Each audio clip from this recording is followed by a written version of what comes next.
The British High Commission to Ghana says it is waiting keenly for the outcome of investigations into the murder of Ahmed Hussein Swale of Tiger Eye PI, saying it is of great interest to the UK government. Ahmed was shot thrice by unknown assailants at Medina on his way home in January this year. Almost 6 months on, it is not clear what the status of the investigation is. Speaking to Joy News as part of the Media Freedom Campaign, Head of Political Affairs, Anup Vyas, says that murder and other attacks on journalists are a source of great concern. He urged state actors not to see journalists as adversaries, but rather partners. I think journalism around the world is having a hard time. I think the role of a journalist is to speak truth to power.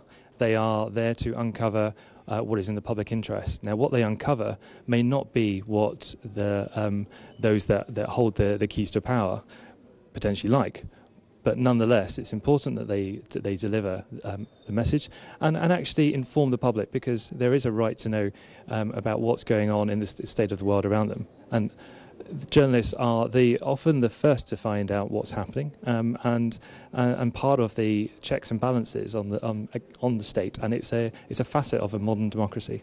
Is there any of the incidents that happened in Ghana that readily jumps at you when it comes to attacks on journalists? Well, every attack against a journalist is abhorrent and is something that needs to be taken into consideration when Ghana looks at its broader international narrative as an open, friendly country that respects human rights and is tolerant and freedom of speech. So every attack does diminish that in some way. Obviously, we have been talking today about the murder of Ahmed Hussein Swale. That has been something that shocked the international community. I know when the Foreign Secretary was here, he spoke to Tiger Eye, to Anas in particular, to convey the condolences on behalf of the UK government. We are looking to see what happens next. This poor young man was taken. There was clear signs that it was a murder and should be considered in those terms. And we're looking to see what happens in terms of justice and bringing those responsible to account. Why do you think we're increasingly having some of these attacks on journalists? Well, look, I would say this, that journalism is a key part of what we do. I wouldn't necessarily always say that attacks are on the rise, but here in Ghana. But what I would say is that journalism is the relationship between journalists and the institutions can sometimes be a challenging one. And I think that that state institutions, when engaging with the media, the tendency can sometimes be to have an adversarial relationship. Actually, sometimes it's about getting your message out strategically, proactively, so that when the media are asking questions, and actually it's right to ask difficult questions, that you have a considered answer. You are able to take on the challenge, because ultimately they are asking questions that will lead to greater transparency, greater accountability. So having that, having your own set of messages that you want to convey and based on facts and evidence, then that should lead to a healthier debate. I think when the adversarial side comes out, unfortunately that it creates a different atmosphere that is not conducive to journalism.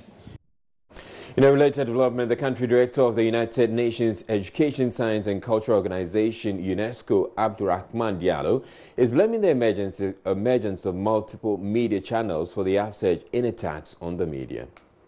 Of journalists, and it is linked also to these new landscapes of journalists, new forms of journalists. You know, with the social media, with the new technologies, we have new forms of media, and it is quite difficult to harness, to comprehend, and to control.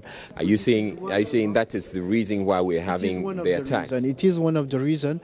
UNESCO in particular helped member states to address this issue to try and see the cause roots and to see how we can mitigate it, especially in the exchange of information, you know, on the fake news, the hatred message that are exchanged on the social media and other other roads. So these are new threats that we have. So we are helping governments and on the free organ, and the governance, the executive, the judiciary, to address this plague. The minister was saying this beast, this animal, insisted on these 3 P's: preventing, protect, and prosecute. And our hashtag for the campaign remains Defend Media Freedom. Moving on, the Supreme Court ruling Thursday on the valuation of some properties belonging to businessman Alfred Woyome is taking government a step closer to realizing value from the sale of the properties. A number of properties of the businessman have been earmarked for sale to defray a judgment debt wrongly paid him. His lawyers, however, challenged the value arrived at by the state, saying the properties were worth a lot more.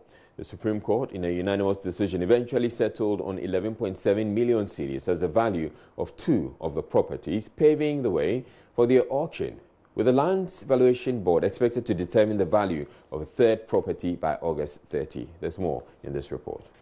The 3 residential properties are located at Trazako Valley Estates and Kwehe in Accra. The AG had valued one property at Trazako at a minimum of 7.7 million cedis. The other was pegged at 6.4 million cedis. The 3rd at Kwehe was stated as 3.8 million cedis. Lawyers for the businessman, however, say they have been undervalued.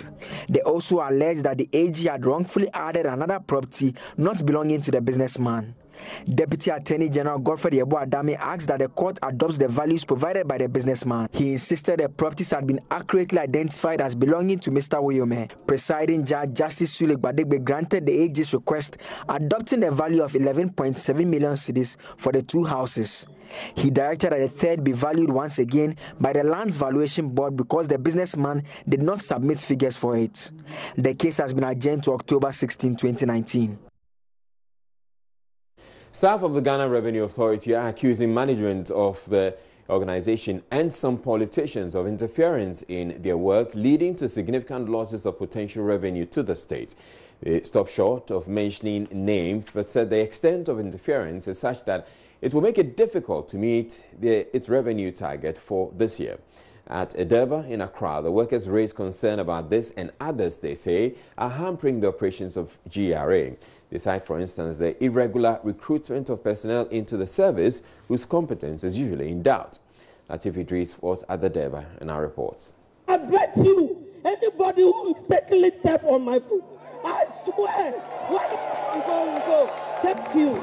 A staff of GRA expressing some misgivings at the agency, a phenomenon that majority of her colleagues say is deflating morale of the staff. And let me tell you, they are creating enmity between us. The same people who came in through political appointment have their children as clearing agents who are using exemptions to clear goods. Is that not conflict of interest? Tell me. Those of us who had the job on the silver platter, and then you think that you should help or you should work for your superiorities. Me, I don't see them as such, because they are not God. Those godfathers, if God said they should die now, they are going to die. When you report some of these things, our big man, they will not mind you. You come, you remove the barriers, that what and what protocol. It's not our protocols. Sometimes now, when somebody escapes or is able to come out at Temaport with a container, that's all, because there's no way you can trace it. But the barriers were there to serve as checks. We left after three years, so I stated that I want to get closer to my family and also take the chance to prepare towards my retirement. You say no.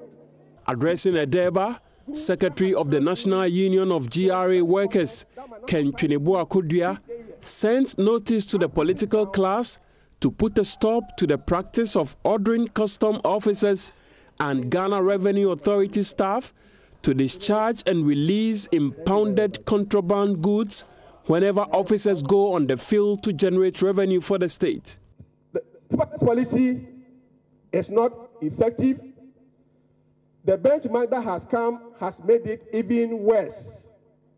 We know people doing fake invoices. They bring those fake invoices. When they come, then they demand the benchmark value in addition.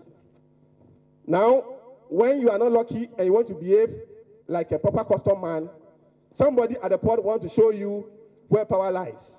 He says, an importer, I'll move you, and the next day you are moved. Is that what we want? No. They can choose to listen or not to listen. These are the facts.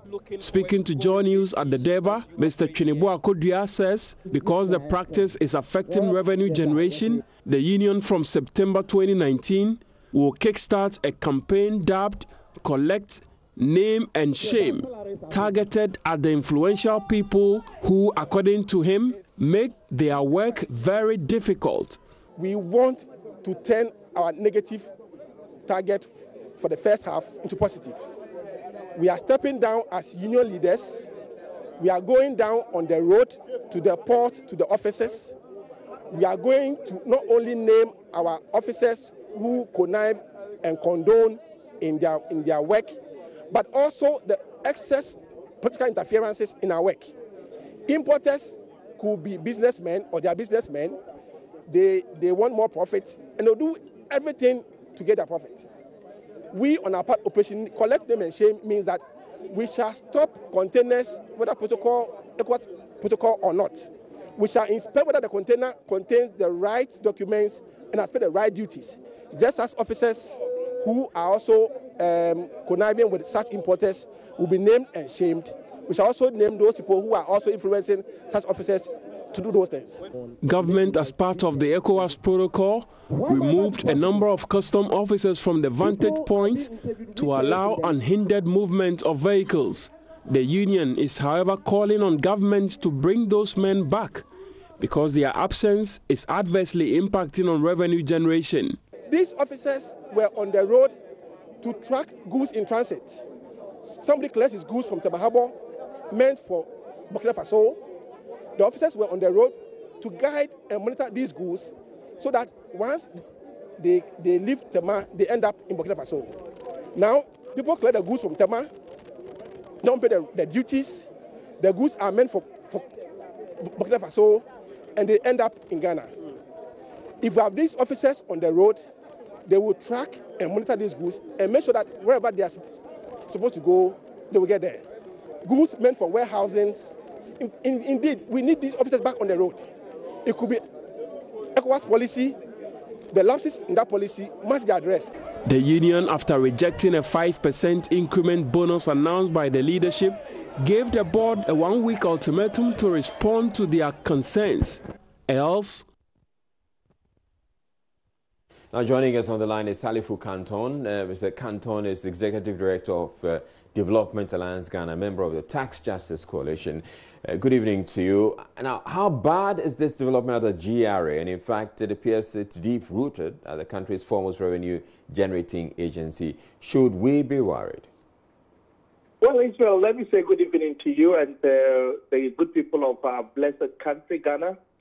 I think as a citizen and a civil society advocate who has, for some time now, watched closely the activities at GRA, I think any Ghanaian must be worried because fundamentally revenue mobilization is the lifeblood of every nation. And for far too long in this country, we have had challenges balancing our budget because we are not able to mobilize sufficient revenue to support our budget. And often you would hear the rhetoric of a budget deficit, and it has become a political weapon. But yet we do not try to sit back and find real solutions to dealing with the problem, which is mobilizing revenue.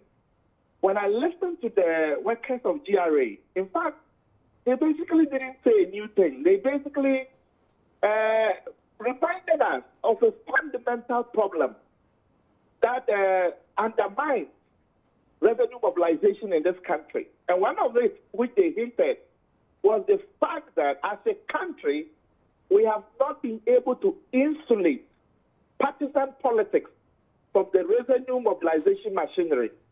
And because of our inability to do that, we have often had situations where politicians or businesses and corporations that intend to evade or to manipulate the tax system hide under the cover of politics to manipulate or to interfere in the tax mobilization process, either directly or indirectly. And for me, that is worrying. Where somebody who probably is evading tax, the person is apprehended, and there is a phone call from somewhere that there is order from above, you let them go. And in fact, it is not just at the national level. I can tell you, Israel, at the lower level, even at the Metropolitan Municipality Assembly, you would notice this trend. Sometimes the tax force goes out. They have arrested some people who are not paying their fair share of taxes. Then while they are even in the field, somebody calls them, maybe FC or chief executive or a senior official. Oh, leave them. You come back. We will talk to them and find a way to deal with it. That's all. So you find that political interference has become a major impediment in our quest to mobilize revenue or to get corporations or companies to pay their fair share in terms of taxation. All right, Mr. So for me, it's a worrying trend. Okay, Mr. Canton, the workers have suggested a number of initiatives, including the return of the checkpoint. How do you feel that we can actually resolve these challenges effectively so that the state would get the revenue that it actually is supposed to get? You see, yes, I have listened to some of the concerns of the workers. One of them, the return of the checkpoint, which I think the checkpoint is basically a manual process, as I know it to be. And if we return back to the same manual process, it also unduly allows human interface with customers, and that itself is not good for us. So I guess it is for that reason we went the paperless. And I'm hearing concerns about the fact that the paperless system is not working as it should. For me, the bottom line is that as a country, we must all agree and find a very sustainable way to managing this. In fact, it's one of the basics we should deal with. And my recommendation and the view of the Tax Justice Coalition, which I'm a member, is that the paperless system must be allowed to work. But even in implementing it, where there are challenges, technology has a solution to every challenge. Whatever challenges we are encountering, let's review the process along the way as we implement it. Where we see genuine concern, we can amend the technology to accommodate those challenges that are impediments as they are articulated. So I do not think that we should dismiss their concerns, but we should find a way to see if the concerns are meritorious. We should accommodate them even in the technology, the paperless technology, so that we can have a robust, transparent, and efficient tax system that is not amenable to political interference, or it is not being unduly influenced by people who have self-interest. All right. All right, thank you very much, Salifu Canton. Salifu Canton is Executive Director of Development Alliance Ghana. And now to this is the story. If you are a landlord in the Ayawaso North Municipality and you have failed to provide toilet facilities for your tenants, then the Assembly is warning that they would eject one of your tenants and convert at least one room into a toilet facility. According to UNICEF, 55 million Ghanaians defecate in the open, whilst close to 15,000 households are without toilet facilities. Here's how the Municipal Chief Executive Aminu Mohamed Zakaria intends to fix the problem in this assembly, Ayawaso North. It is compulsory for every house to have at least a toilet. So it is now an offense for a house not to have what? A public toilet. Those who don't have those houses without toilet, they need to eject a tenant. But legally, yes, our assembly will support the landlord to eject one tenant and then relocate, or we'll call it what? Let's say relocation. We'll relocate one tenant and then convert that particular room into a toilet for the use of the other tenants. He also revealed they are partnering with other waste management companies to distribute affordable waste bins in the area. Yes, that's why we have gone into, the Assembly has gone into partnership with one company called UPPR, which is Universal Plastic Product and Recycling. And then one company called also Alliance Waste. So UPPR, like you see here, this is a typical example. They provided the assembly with what? This. Then we also give it out to the community at a cost household. I think it's 20 Ghana cedis, subscription fee.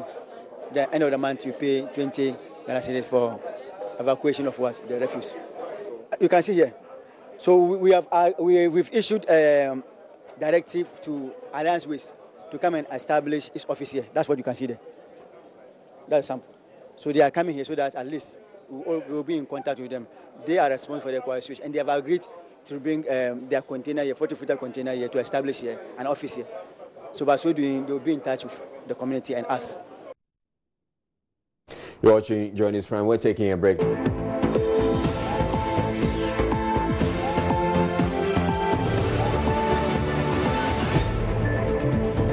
Government has been accused of blowing a whopping $10 million on services of an audit firm owned by a member of the Council of State on a clinical audit of cocoa roads constructed under the NDC administration. The minority observed that the Auditor General could have audited the cocoa project, but was sidestepped, arguing the move was only to milk the public purse, since no single contractor has been indicted for inflating the cocoa road project almost 3 years into the tenure of the Akufo-Addo administration. Here's a ranking member on the Food, Agric and Cocoa Affairs Committee of Parliament, Eric Opoku, addressing the media.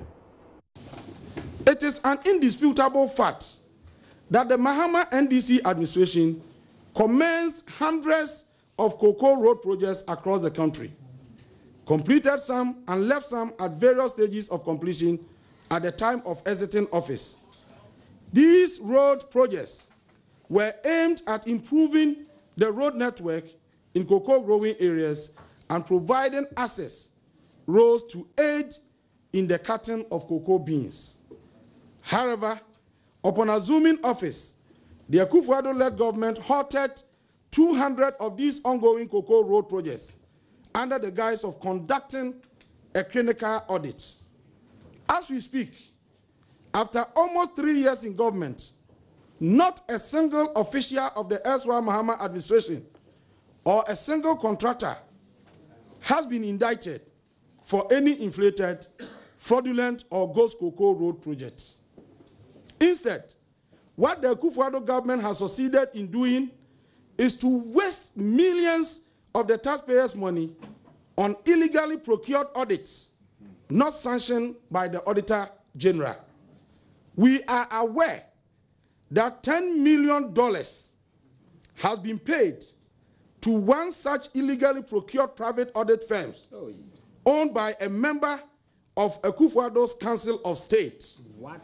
And at the right time, we shall make the chilling details available to the Ghanaian people. Cruel. Needless to say, that the government of Ghana has already incurred so much financial loss upon itself through this reckless handling of cocoa roads project. We therefore wish to sound this note of caution to the current CEO of Cocoa Board that we shall hold him responsible for any financial loss in the area of cocoa roads in the future.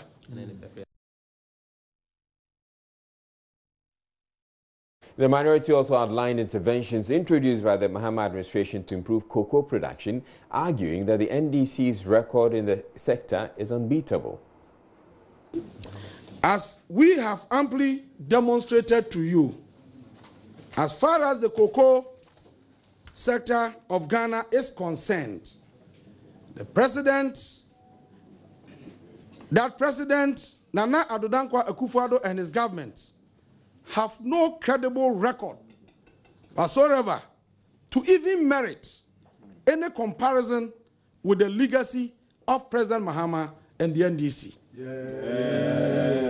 Cocoa farmers today are far worse off than they were under President Mahama and the NDC.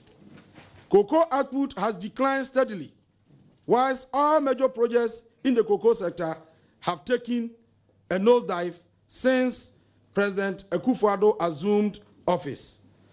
We therefore charge President Akufo-Addo to focus and clean the mess that he has created in the cocoa sector through his mismanagement and stop sounding needless political rhetoric. Our Cocoa Board is disputing claims made by the minority. Speaking to Evans Mensah on Top Story, spokesperson for Cocoa Board Fifi Boafo says many of the contracts that were terminated are being re-awarded. The contracts, according to Mr. Boafo, were terminated because there was no clarity on how the contractors were going to be paid, adding some 900 million Ghana cedis have since been paid to some of the contractors. What has happened after the audit is that some of the routes have been rescoped, some of the contracts will be re-awarded, some of the contracts have been terminated because of how it was done. That is what I can speak to at the moment. But clearly, for someone to suggest that the wholesale tender was done at a time whereby we did not know exactly how much we're going to pay for eventually, we have the view that as an institution of state, we couldn't have proceeded in doing something like that, which eventually the email ran to billions of dollars. And have awarded some of the other contracts to other people who are more qualified to do. Well, those contracts are yet to be awarded. With the contracts that were suspended, what has happened to them? I heard the minority make the claim that it is only the road that leads to the president's hometown that has been completed. That is actually inaccurate because other roads have been completed. One of the claims they make is that, well, nothing has been paid from 2017 to 2019. That is actually inaccurate. About 900 million has been paid. That's the evidence and the facts from the Cocoa Board. They say it isn't true that no contract has been executed under the following the suspension. That in fact 900 million have already been paid to contractors who are working. Roads have been completed. When did they complete the auditing? Have they even completed the auditing? Where is the report? What were the findings? No, but before you joined us, he addressed that question. They have not completed any of the roads except the Apeja Kibi road. We awarded the contract, and they have asked the contractor to stop work. They haven't asked them to go to site, and they are not on site. And they have only completed Apeja Kibi road. The rest are still there without the contractors working. These are the issues they are raising. Some contractors are working. Actually, exactly what you're talking about, so that your listeners, including yourself, will check on it. In their own budget submitted to us, they didn't provide for the payment of cocoa rows to that team, so they cannot pay that amount.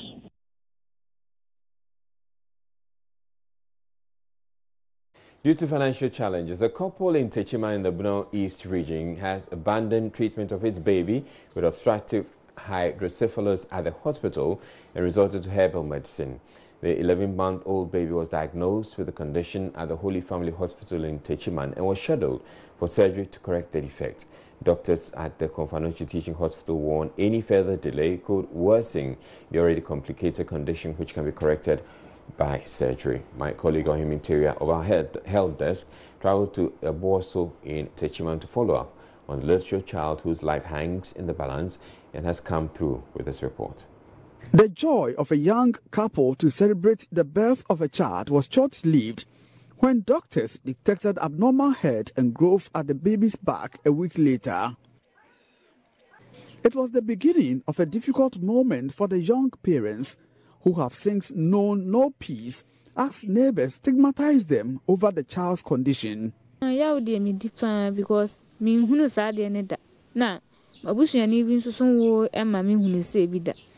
I am so disturbed because I haven't seen such a thing before. I am in deep pain. The thought of the child's condition always draws me to tears. My first child shouldn't be suffering from this. I would be content if it happened to a second child. Because I want my first morning. I was say, I no crampona. I was a Arabian born and Nanka second born crown and me marry Arabian born and Uncle Bie and Yahuasamaka. There are some who go to the extent of suggesting the parents cruelly end the life of what they believe is River Baby, a suggestion the mother and father have resisted. Some people call her River Baby. Others also say I got her from the spirit of a deity. I am confused and I don't know what to do. The mother of 11-month-old baby, 23-year-old Mohammed Ananga Aishetu, has always had suicidal thoughts, at least to bring an instant relief, not even to the sick baby, but herself. The couple's unemployed status means they cannot afford their child's treatment at the hospital. I sometimes contemplate ending it all. The thought of who will take care of my baby in my absence haunts me. Out of desperation and frustrations, the parents have resorted to the use of herbal medicine to treat a condition that requires scientific approach. The mother says little has changed ever since she sought herbal treatment. The TNT from Techiman to Konfanoche is an issue. I stopped going to the hospital because I can't afford treatment, but the child will cry throughout the night. Someone introduced me to this herbalist. It's been almost 2 months, but nothing has changed.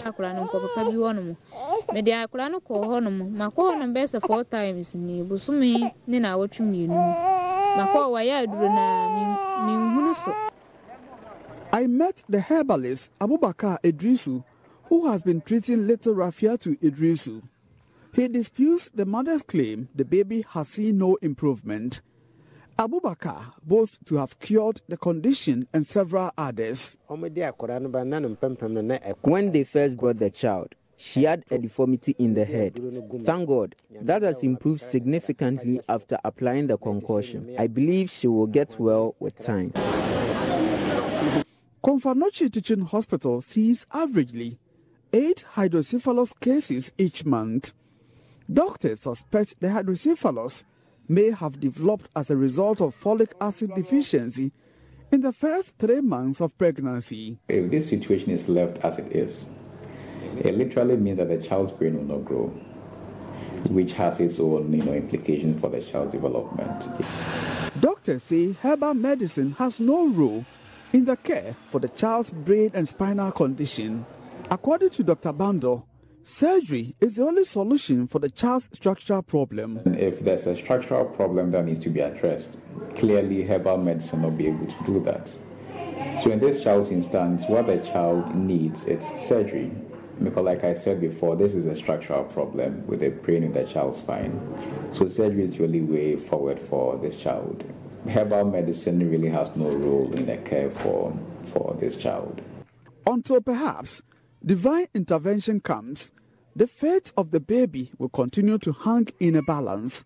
From Techimai in the Bono East for Joy News, Ohiminteria reporting. School authorities in some parts of the capital have expressed concern about the potential health risks students are exposed to from old and dilapidated toilet facilities in their schools. They are appealing to government to help construct new facilities to prevent the outbreak of diseases. The school heads made the call when officials of the Greater Accra Metropolitan Area Gamma Sanitation and Water Project team and Lang Kwantanang Municipal Assembly inspected toilet facilities in some schools on Thursday. Here is a report by Beryl Richard Anderson. The over 300 students of WAS Experimental 1 and 2 JHS and their teachers on a daily basis have to endure the foul smell which wafts through the air from an old KVIP toilet facility on the school's compound. The pungent smell from the toilet facility poses a great health risk to students. This is because food vendors for the school are not too far from the facility. Headmaster of the school, Samuel Kolbila, told the media that even though there is a new toilet facility constructed for the school by Gamma, students are forced to use the old facility because of their large population. That was what we were using. But that old toilet, we are saying that they should break it down. But because they've not broken it down yet, we are making somebody to take care of it so that the place can be cleaned. But it is beyond us. We don't have the resources to do that, to break it down. We don't even have the capacity. It's still in use, even though we are doing our best, trying to clean it. She cleans it always. But if we were to have the power, we would have broken it down. At the Queen of Peace Catholic School, the toilet facilities were clean, but locks and the sinks were broken. The head teacher, Rhoda Dambila, blamed poor maintenance of the toilet facility on parents refusing to pay 5 cedis levy to maintain the place. She also stated the facility cannot meet the needs of the over 1,000 pupils of the school. At times, when they are on break, it's like rush hour. They are pulling here and there, and if there's no one to supervise what goes on there, that's where you see these breakages here and there. Even some time ago, the dressing mirrors that we have fixed there were all down. The parents are asked to pay 5 cedis a term, and the 5 cedis a term is not enough. We're considering a lot of things. So as I'm talking, it's like we are not getting enough money to pay 2 janitors. So we have taken one for the meantime. Headmistress of SDA Basic School also complained about parents' refusal to pay the levy for maintenance of the facility. The problem is the parents that are paying for those workers, because you don't want the children to go and work on there. So we have workers that are working. They don't come with tea room. We are providing everything. So they have to pay, and then we get money to do all these things. But the payment is very, very slow. The team's last stop was at Abokobi Presby 1 Basic School. Headmaster of the school, Sian Kwachi, says the new toilet facility constructed by Gama has provided a great relief for pupils ending open defecation that used to be prevalent. It's not too bad. We are managing it. At least it's better than nothing. We used to have nothing, and with this, I think it's better. Now, open defecation, I would say, has been eliminated. At the end of the inspection, patron of Media Coalition Against Open Defecation, Dr. Doris Yate, expressed worry over the state of the toilet facilities in the schools visited. According to her, the state of the barely-year-old facilities in some of the schools leaves much to be desired. So far, we haven't been very satisfied with the maintenance. We've witnessed 1-year-old, 6 months old latrines which are not being well kept. We've also seen some new toilets, commodes already broken down in a matter of 6 months to a year. So I've been wondering, as we've gone round, what will be the state of these toilet facilities, these newly constructed toilet facilities, almost state-of-the-art facilities. 1 year from now, 2 years from now, oh Lord, 5 years from now. The development objective of the Greater Accra Metropolitan Area Gama Sanitation and Water Project for Ghana is to increase access to improved sanitation and improved water supply in the Gama, with emphasis on low-income communities, and to strengthen management of environmental sanitation in the Gama. Now, ever found dieting difficult or boring? Well, healthy but fun dieting is now possible with a mobile application designed by biomedical engineering students of the Kwame Nkrumah University of Science and Technology. The app, known as HelpMate, provides users with a special dietary plan to maintain healthy lifestyle goals whilst having fun with people in your geographic location. On Tech Thursday, Law Firm's Kwesi Deborah speaks with 2 students behind the innovation.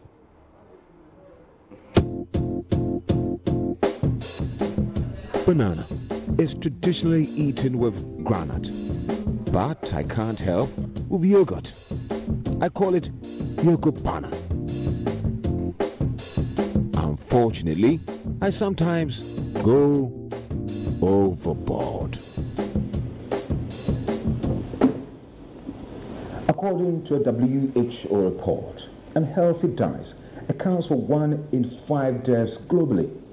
Overweight and obesity are also increasing at an alarming rate in children and adolescents in almost all countries. Fitness apps such as MyFitnessPal, MyNet Diary, and MyPlate are some of the well-known nutrition and fitness apps.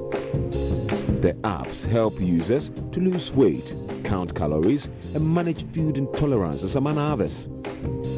These apps, however, don't offer users of a food recommendation engine that caters for diseases such as hypertension and diabetes, and meals that are unique to locals in a geographical location. So how am I going to do? Opara Obina Go Spa and Okerentie Mason David therefore set out to design HealthMate. HealthMate helps users make healthy life choices by recommending meals to them, providing them with dynamic goal adjustment. Let's say now your goal is to increase by, let's say, a kilogram or two. So what the app will basically do for you is calculate the amount of calories you need in order to attain your goal. Let's put your foods on a period basis, which means when it's breakfast, you'll be alerted so you don't forget. So you'll be receiving a notification saying breakfast time. And then when you add your breakfast, the system would save it, and then your lunch, and then your dinner. You have targets of 3,600 calories. And maybe at the end of the day, you've been able to attain 3,200. Now the leftover 400 would be spread to the remaining days that you're meant to be able to attain, right? So this will make the system kind of dynamic and make sure that you always hit your goal. It also provides a community forum to users to connect with people who are around their same geographical location. E.g., let's say there's someone in Kumasi, now he can connect with someone in Kumasi, Accra, and the rest. In their quest to make fitness and dieting fun, HealthMate has a challenge section where users are rewarded. This is a sample challenge. So you could see here that I've been told to attain about 20,000 steps for today, up until 30th May 2019, right? And I've attained 19,087 steps, right? So when I click here, I get to see everyone being involved. Now, James Doe here is probably a user that hasn't used his app in the long run, so he has 0 steps, right? So it shows here now that I've attained 19,087 steps, right? So at the end of the day, if I'm granted winner, I'll be granted some points, which will be used as an encouragement for me. The students are working with nutritionists to create a calorie chart for more native foods. Reporting for Joy News, Kwesi Deborah. All right, before we bring you the second dose of business, I'd like to leave you with a special endorsement by the UNESCO country representative, Abdurrahman Diallo. Well, I've been here for a few months in your great countries, and I must say that you are one of the news, the TV that gives me the news on the countries and worldwide. I would like to congratulate you for your professionalism, and personally as African watching this TV and appreciating the level of professionalism, I'm quite happy and I'm proud. And congratulations, and keep on the path.